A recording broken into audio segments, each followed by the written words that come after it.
Hi guys. Ano halos na alas 12 na pala.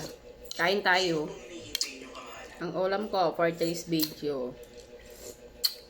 Paris ni Jelmar. Titikman na natin kung masarap ba ang Paris ala Jelmar.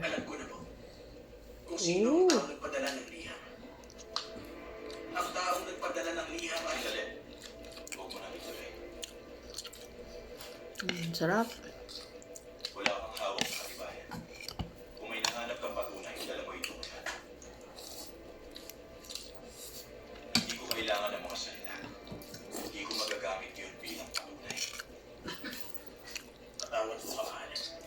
Kalimutan mo lang. Tsaka may kasamang sabaw. Kung wala kang mabibigay na patunay, hindi tayo maaari mag-save ng oras. Kamahalan, hindi natin maaari pagsawalang bahala yun. Kailangan natin gawin ng lahat upang mahanap. Ako natampalasan ng Hindi pa kumakain si kuya mo? Ako muna. Kailan mo mas mahalaga kaysa sa aking buhay.